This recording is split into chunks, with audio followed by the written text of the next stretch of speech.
Kerala nurse మరణశిక్ష ఎలా వాయిదా పడింది? యమన్లో ఆ దేశంలో ఆవిడ ఏం చేసింది? ఆవిడకి ఎదురైన ఇబ్బందికరమైన వాతావరణం ఏంటి? ఎవరిని చంపింది లేదా ఎవరిని చంపినట్టు అభియోగాలు ఎదుర్కొంది? చాలా డీటెయిల్ స్టోరీ. చివరి నిమిషం వరకు భారత ప్రభుత్వం ఆమె మరణశిక్షని వాయిదా వేసేందుకు లేకపోతే రద్దు చేయించేందుకు విపరీతంగా ప్రయత్నాలు చేసింది మానవీయ కోణంలో. సమ్హౌ అది ఆ అటెంప్ట్ సక్సెస్ అయింది. సో చివరి నిమిషంలో వాయిదా పడింది. బట్ ఇంకా దాని మీద ఫైనల్ డెసిషన్ తీసుకోలేదు. బ్లడ్ మనీ అంటారు. జనరల్గా ఇస్లామిక్ దేశాల్లో కొన్ని చోట్ల ఈ నిబంధన ఉంది. బ్లడ్ మనీ అంటే క్షమాధనం. సపోజ్ ఇప్పుడు ఈ అమ్మాయి ఉంది, కేరళ నర్సు నిమిషా ప్రియ. ఈమె ఎదుర్కొంటున్న అభియోగం ఏంటంటే అక్కడ తలాల్ అబ్దో మెహదీ అని ఒక వ్యక్తిని చంపింది అని. ఎలా చంపింది? డ్రగ్స్ ఓవర్ డోస్ ఇచ్చేసి చంపేసింది. ఎందుకు చంపింది? ఇతను ఆమెను వేధిస్తూ వచ్చాడు. ఎందుకు వేధిస్తూ వచ్చాడు? వీళ్ళిద్దరూ కలిసి ఒక క్లినిక్ స్టార్ట్ చేసుకున్నారు.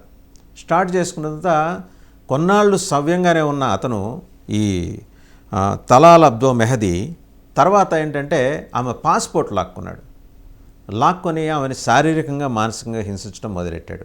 అండ్ దాని క్లినిక్ బాగా నడుస్తుండటంతో ఆమె సంపాదించే డబ్బు మీద అతని కన్ను పడింది.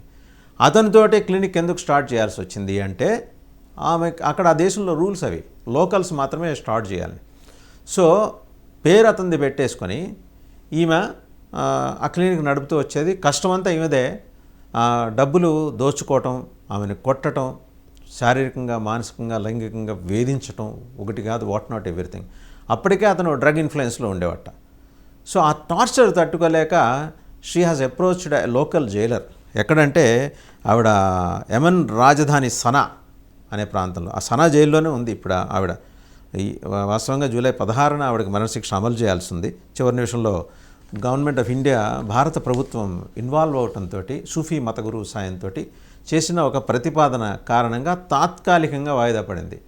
రద్దయిందని మనం చెప్పలేం. ఎందుకంటే ఫైనల్ కాల్ తీసుకోవాల్సింది తలాల్ అబ్దో మెహదీ కుటుంబ సభ్యులు తీసుకోవాలి. అక్కడున్న రూల్ ప్రకారం బ్లడ్ మనీ అంటారు. బ్లడ్ మనీ అంటే మనం మార్చుకొని చెప్పుకోవాలంటే దానికి క్షమాధనం అనాలి. ఆ క్షమాధనం ఈవిడ 8,60,00,000 రూపాయల క్షమాధనం ఇవ్వటానికి నిమిషా ప్రియా కుటుంబం సిద్ధమవటంతో ఈ ప్రతిపాదన ఉరిశిక్ష నుంచి ఆమె ప్రస్తుతానికి తప్పించుకుంది. వాయిదా పడినట్టే మనం చూడాలి.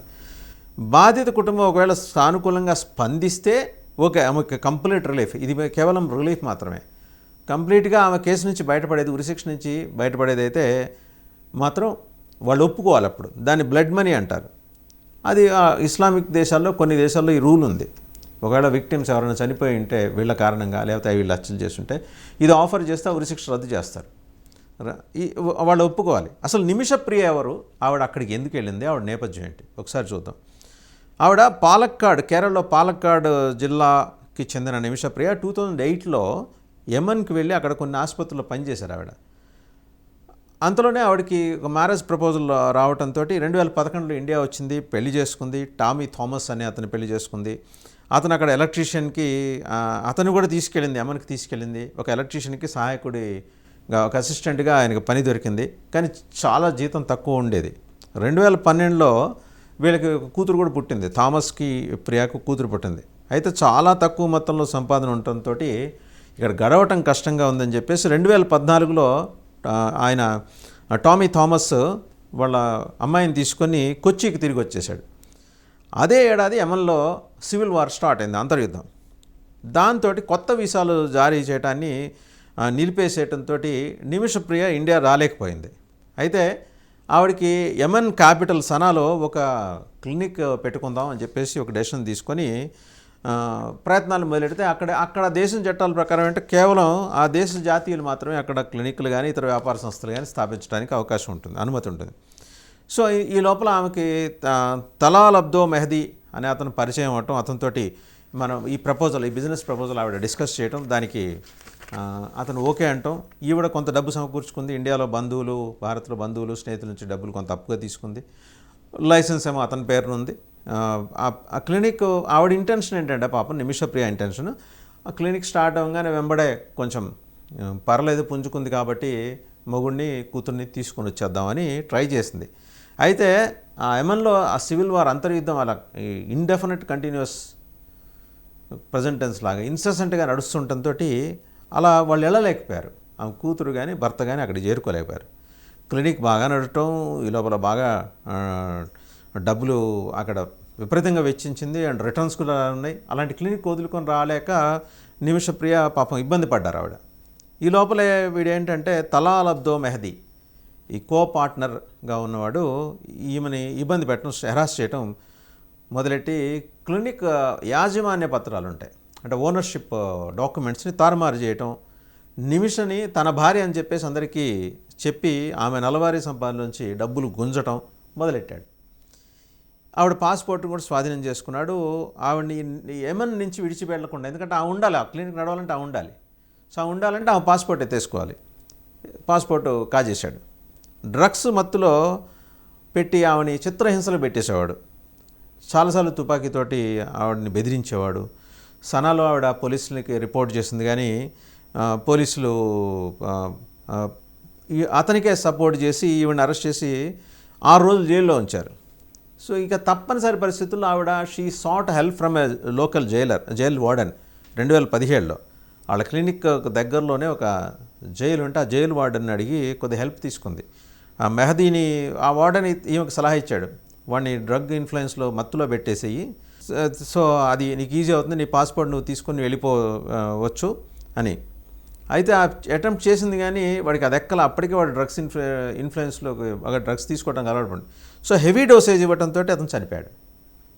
అది ఆరోపణలు అనమాట, చనిపోయాడని.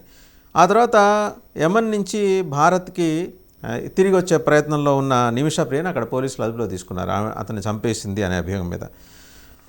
సో అక్కడ లోకల్ కోర్ట్స్ ఏం చేశాయంటే she was culprit in the murder of that ఆ మ్యాన్ మెహదీ. ఆ మెహదీ అనేవాడిని చంపడంలో ఈవిడ కల్ప్రిట్. సో అందువల్ల అతన్ని మీకు మరణశిక్ష విధిస్తున్నాయి. మరి ఇప్పుడు ఏం చేయాలి? చాలా ప్రయత్నాలు చేశారు. మన జూలై 16కి ఖరారైంది. సరే, ఎంత చేసినా కూడా గవర్నమెంట్ అక్కడ న్యాయస్థానాలు ఒప్పుకోలే. అందుకని భారతదేశం ఏంటంటే దౌత్యపరమైన సంబంధాలు వినియోగించి సూఫీ మత గురువుతోటి, అక్కడున్న సూఫీ మత గురువుని సంప్రదించింది. జస్ట్ ఈ సంప్రదింపులు జరిగిన నిమిషాల వ్యవధిలో ఆమె మరణశిక్ష వాయిదా పడ్డట్టు యెమెన్ అధికారికంగా ప్రకటించింది. ఇక్కడ మన దేశంలో ఉన్న సున్నీ మతాధికారి కాంతపురం ఏపీ అబూబకర్ ముస్లియార్, ఈయన చాలా కీ రోల్ ప్లే చేశారు.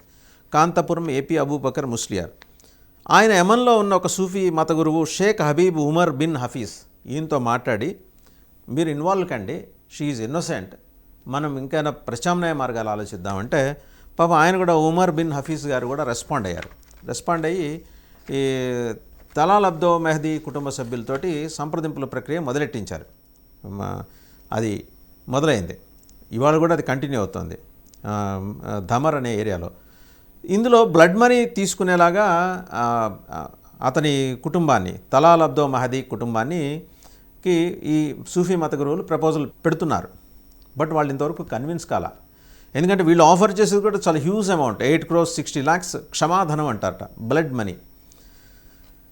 ఒకవేళ వాళ్ళు ఆఫర్ చేస్తే ఆమెకి కంప్లీట్గా మరణశిక్ష ఆ ప్రమాదం నుంచి ఆమె బయటపడ్డట్టే.